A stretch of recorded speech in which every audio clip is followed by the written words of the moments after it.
Қараңғы бөлменің бір бұрышында бүрісіп жылап отырған Бануды ешкім басынан сипап, жылы сөздер айтып жұбатпады. Даңғарадай іші жиһазға толы керемет үйді жылу жүйесі жылытып тұрғанмен, Банудың жанын жылататын ешкім жоқ. Кезінде шат күлкі кептеген бұл бөлмелер үнсіздікке толы. Осыдан 2 ай бұрын Банудың әке-шешесі көрші ауылдағы ағайынның тойына барған еді. Жолда көлік апатына ұшырап, екеуі бірдей көз жұмды. Бану бұл отбасының жалғыз қызы еді. Енді отбасының жалғыз мүшесі болды. Қайғылы қазадан кейін 2 ай өтсе де, Банудың көзі құрғамады. Тым болмаса, жақын тартып араласатын туыстары да жоқ. Бану 11-ші сыныпты биыл бітіреді. Өзі ай десе аузы, күн десе көзі, талшыбықтай қасы көзі қиылған қазақтың қара домалақ сұлу қызы. Мектепте жігіттер қызыға, қыздар қызғана қарайды. Қолынан өнер дамыған, киім пішу, тоқыма тоқуды анасынан меңгерген. Анасы екеуі тіккен киімдерін тіпті таласып сатып алып жататын еді ауылдастары. Өлінің артынан өлмек жоқ емес пе? Келесі күні таңертең Бану өз-өзіне келіп, болашаққа жоспары жайлы ойланды. Көрші ауылда ағайын туыстары қызды жалғыз қалдырмай, өз үйіне тұруға шақырды. Бану келсе кетті. Үйін құлыптап, сатылады деген тақташа ілді. Керек жарағын алған ол бірден автобусқа қарай тартты. Әкесінің ағайынды інісі Мұрат аға өте ақ көңіл кісі екен. Банудың қалын сұрап, жұбатып, жақын тартып жатыр. Ал жеңгесі Сая іші тар, қызғаншақ адам екені бірден білініп тұр. Банудың сәлемін алмастан ала көзбен бір атып, жақтырмаған даусымен шайға шақырды. Мұрат пен Саяның 2 баласы бар. Үлкені 5-ші сыныпта, кішісі 2-ші сыныпта оқиды. Бану жеңгесінің мінезінен сескеніп, өзі қысылып, сасып қалды. Бірақ Мұрат ағаның жылы шырайын көріп, жаны қайта жай тапқандай болды. Осылай күндер өтіп жатты. Жаңа мектепке орнығып, достарына да үйрене бастаған Бану, кішкене болса да қайғы мұңынан ажырағандай болды. Күнделікті үйдің жұмысын Сая Банудың мойнына артып қойды. Сабақтан келе сала Бану осы үйдің отымен кіріп, күлімен шығатын болды. Саяның балаларының кірін жуып, сабақтарына көмектесті. Осының кесірінен сабақ үлгерімі де нашарлап кеткен. Кешке дейін жұмыстан қолы босамайды. Кешкісін шам жақса, ақша кетеді деп Сая айғай салады. Бір үйдің еркесі Бануды жеңгесінің мұндай қылықтары қатты қиналдырды. Бірақ Мұраттың көңілін түсірмеуге тырысқан Бану бәріне көнді. Құдай оңдап үйі де жақсы бағаға сатылды. Осы ақшамен оқу орнына түсем деген үміт Бануды жетелеп жүрді. Банудың санасында болашаққа деген үміт оты жанды. Үйдің ақшасының біразын Мұрат ағаның балаларына киім-кешек ойыншық алып беріп, қалғанын чемоданына салып тығып қойды. Түн жарымда Саяның айқайы естілді. Ұры түсті, ұстаңдар деген дауысты естіген Бану жүгіріп шықты. Сая жерде Банудың чемоданын ұстап отыр екен. Банудың бар арманы, үмітінің соңғы жібі үзілгендей болып жерге отыра кетті. Көзінен тамған жастары бірінен соң бірі үзіліп жатты. Ешқандай ұры келмегені айдан анық еді. Саяның қулығы тағы да жүзеге асып кетті. Әттең, қолмен ұстамаған соң, оны айыптауға ешқандай дәлелі жоқтығын, ешқандай дәрмені жоқтығын сезінді. Сиырының ақшасы, үйінің ақшасы, арманы, үміті, сенімі, бәрі көкке ұшты. Тек бір апта өтпей жатып, Саяның кредитке деп алған қымбат жиһаздары, кредитке деп алған қымбат тон, қымбат етігі осының дәлелі еді. Мектеп біткен соң Бану ойланбастан қаладағы Сара деген бұрын бірге оқыған құрбысына қоңырау шалды. Қалаға жақын күндері баратын ескертті. Сара да құрбысының келуін күтіп жүрген еді. Қуана-қуана қарсы алатынын айтты. Қала, зуылдап жатқан бітпейтін, таусылмайтын көлік. Автобустан аузы ашылып, жан-жағынан жатырқап түскен Бануды Сара алыстан-ақ таныды. Тек Сараны тану мүмкін емес еді. Шашын сарыға бояп, қысқа белдемшесі желбіреп, биік өкше туфлиін анық-анық басып келе жатқан қызды Бану бірден танымады. Жақындап келгенде ғана көрген ол мойнынан құшақтай алып жылап жіберді. Сара әке-шешесіне көңіл айтып, жолдың жиегінде тұрған көлікке мінгізді. Құрбысының көлік айдағанына тамсанған Бану шын жүрекпен қуанды. Екеуі Сараның пәтеріне келіп 3-4 сағат сырласты. Бірін-бірі қатты сағынысқан құрбылар шай ішіп отырып, бір жыласып, бір күлісіп өткенді ой елегінен өткізді. Бану өкінішке орай жоғарғы оқу орнына түсе алмады. Қатты қамықты. Бірақ бір жағынан жұмыс істеп ақша тапсам, кейін оқып алармын деп те ойлады. Сара таныстары арқылы Бануды даяшы етіп жұмысқа орналастырды. Күндер, айлар өтіп жатты. Қаланың жайына үйреніскен Бану жақсы ақша таба бастады. Ақшасын Сараға беріп тұрды. Сараның өзі әнші еді. Түнделетіп мейрамхана, дәмханаларда өлең айтып, нәпақасын тауып жүреді. Қалтасында әрқашан ақша жүреді. Жұмыс, үй, жұмыс. Осы екі арада ғана жүретін Бануды Сара бір көңілін сейілтіп, достарымен болатын кешке алып шықпақшы болды. Сараның жүздеген көйлегінің ішінен ең әдемісін кигізіп, бояндырып еді, Бану керемет жайнап шыға келді.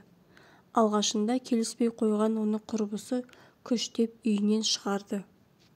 Сараның достары өзі сияқты ашық жарқын екен. Кезек-кезек ән салып көңілді отырды. Бану да енді үйренісе бастады. Әшейінде ауыз жаппас Нұрлан бұл жолы бәрін таң қалдырды. Аузына сөз түспей қысылып отырды. Бұның себебін бәрі түсінді-ау деймін. Бірден вальс қойды. Нұрлан Бануға жақындап келіп биге шақырды. Екеуі бұл биді үнсіз биледі. Бірін-бірінен ұялып, бір қызарып, бір бозарып тіл қатыспады. Нұрлан әнші жігіт, өте сымбатты, сыпайы, нағыз ер жігіт екен. Негізі Сара екеуі Нұрсары атты дуэт құрған. Бірге көптеген тойларда елдің батасын алып, керемет дауыстарымен тамсандырып келеді. Ал Сара сырттай Нұрланға ғашық. Бұны Нұрлан сезеді, бірақ Сараның қыңыр мінезін онша ұнатпайтын еді. Енді міне бір көргеннен Банудың сұлулығына, биязылығына байланып қалған Нұрланның көзінен махаббат ұшқыны байқалды. Сара да бұны байқап, қызғанып, іші оттай күйіп жүр. Мектеп кезінде де Сара ұнатқан жігіттер Бануға көңілдерін білдіруші еді. Тағы да солай болды. Бану да білдірмегенмен Нұрланды бірден ұнатып қалды. Кеш біткен соң Сара мен Бануды Нұрлан шығарып салды. Сараның Бануға деген көңілі суып кетті. Бұрынғыдай қайырымды Сара енді жоқ. Киімін қызғанып, болмашы нәрсеге сөйлеп, қабақ шытатынды шығарды. Бірақ махаббаттың торына іліккен Бану оған мән де бермеді. Арман мен қиялда ұшып жүрді. Бану мен Нұрланның арасында махаббат өрбіді. Күнделікті кездесіп, айлы түндерде қала көшелерін кезетін болды. Нұрлан домбырасына келіп, «Банужан, екеуіміз үйленгенде саған беташар жырын өзім шырқаймын. Тыңда міне, былай. Тұра тұр, бетіңді мынамен жаба тұр» деп киімін жауып қойып, «Айт келін-ау, айт келін» деп шырқай жөнелетін. Көшедегілер таңырқап та тамсанып та қарап өтетін. Бану киімнің астында ішек сілесі қатып күліп отырады. Құшақ-құшақ гүлге Бануды қарық қылды. Екеуі ғашықтар көлінде жүзді. Дүниедегі болып жатқан жағдайларға қарамады. Бейне бір басқа әлемде сияқты. Сара болса Бануды жек көргені соншалықты, тіптен одан құтылудың жолын қарастыра бастаған еді. 8 наурыз еді. Нұрлан Бануды кешкі 8-де орталық паркке шақырды. Өкінішке орай қаланы білмейтін Бану Сарадан көмек сұрады. Осыны пайдаланған Сара ойланбастан басқа парктың мекен жайын сызып берді. Әдемі киініп, дайындалып Бану кездесуге шықты. Саябаққа келген Бану кіре беріс есікте ұзақ күтіп қалды. 1 сағат, 2, 3 сағат өтті. Нұрлан келмеді. Қараңғы түсіп қалған еді. Ал Сара бұл кезде Нұрланға телефон шалып, Банудың басқа жігітпен кетіп қалғанын, оған сатқындық жасағанын айтты. Нұрланның қызғаныштан көзі қарауытып, естігенінің бәрін шын көріп тұрды. Бану қатты тоңып, көзінен жасы тамшылап подъезге жақындап келе жатты. Нұрланға ашуланып, бір жағынан бір нәрсеге ұшырап қалды ма деген ой көңілінен кетпеді. Кенет бұрылыстан шамын жақпай ұшып шыққан көлік оны қақты да кетті. Көзін ашса палатада жатыр екен. Жанында медбикеден басқа ешкім жоқ. Аяқтары қатты ауырып тұр. Жай басын көтеріп қарап еді, есінен танып қала жаздады. Екі аяғын тізеден төмен кесіп тастапты. Бар даусымен айғайлап жылай бастап еді, медбике құшақтап жұбатты. Қайтсын, жанында демеу болар ешкім жоқ. Медбикенің аяныш сезімі еріксіз қызды құшақтап жылы сөздер айтқызды. Аспан жерге түскендей бүкіл әлем одан теріс айналғандай еді. Бір апта жатты. Осы бір аптаның ішінде ешкім келмегені жанына батты. Әттең әке-шешем-ай, жанымда болсаңдар, жылы құшақтарың менен жылытар едіңдер. Мейірімдеріңді сағындым. Неге мен? Бір кезде мейірбекке сүйінші сұрағандай, Бану, жігітіңіз кеп тұр, деді. Өз құлағына өзі сенбеген Бану ұшып тұрайын деді, бірақ аяғын көріп көңілі қайта түсті. Палатаға кірген Нұрлан Банудың жанына ақырын жайғасты. Бану қуанып қолынан ұстайын деп еді, Нұрлан қолын тарта қойды да, қалайсың, деді. Өзің көріп тұрсың ғой, деп Бану жылап жіберді. Кешір, Бану, мен қоштасуға келдім, деген Нұрланның сөздері жығылғанға да жұдырық болды. Кішкене болса да жанына жұбаныш іздеген Банудың жүрегі қақ айырылды. Нұрланның соншалықты қатыгез екені ойы түгіл есіне кірмеген еді.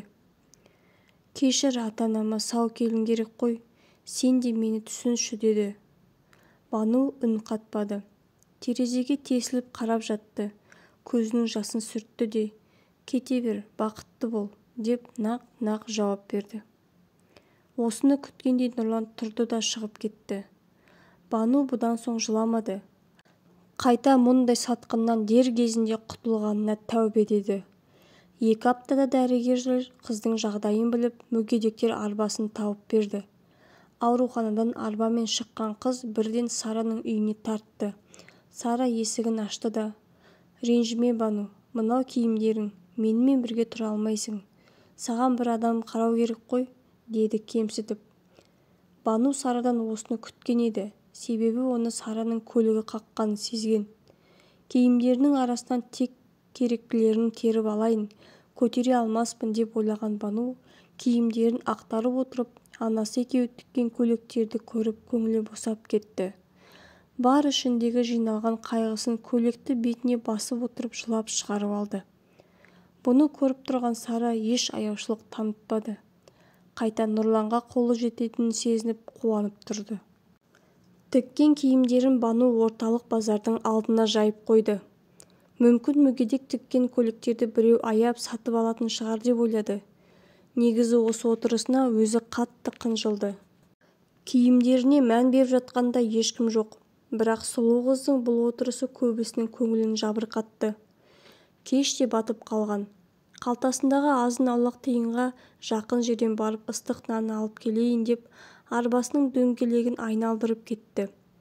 Нанын алып келе жатыр еді, оның киімдеріне бір өте сымбатты, қымбат киінген үлкен келіншек тамсана қарап тұрғанын байқады. Жанына ұшып келіп, апай, бірдеңе іздедіңіз бе, ұнады ма, деп алғашқы жақындаған адамына қуанып кетті. Бұл дүниелерді кім тікті, кім тоқыды, деді. Мынаны мамам, мынаны мен, деп мақтаныш сезіммен көрсетіп жатыр еді. Майра сүйсініп, менің салоныма жұмыс істейсің бе, деді. Алланың өзі жіберген бір мүмкіндік екенін түсінген Бану қуанып кетті.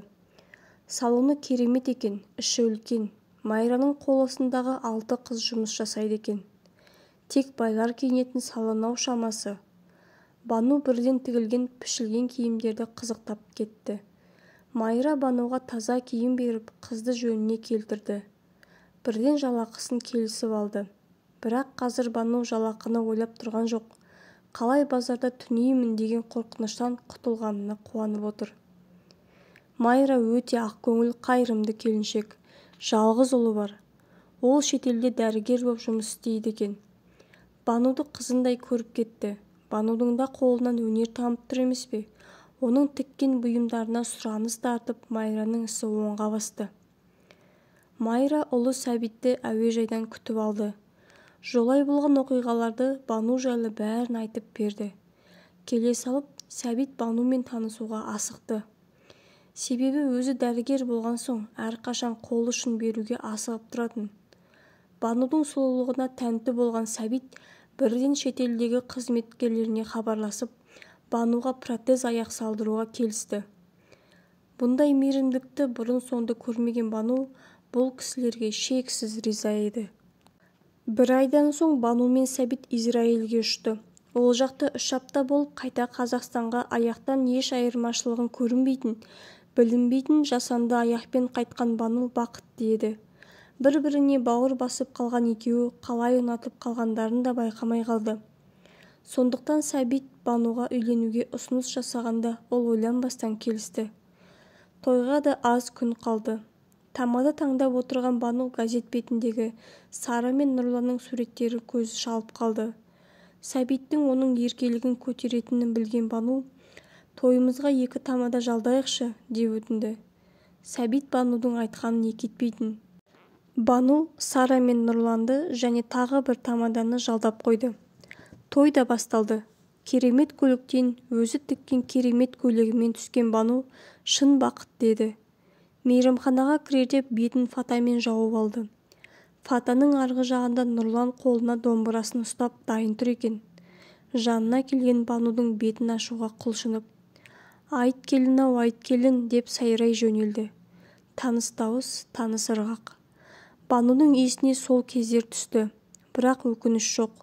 Ол жай ғана мағынасыз естеліктер еді. Осы отырған ағайынға бір сәлем деп шабыты тасып тұрған Нұрлан домбырамен фатаны көтерді.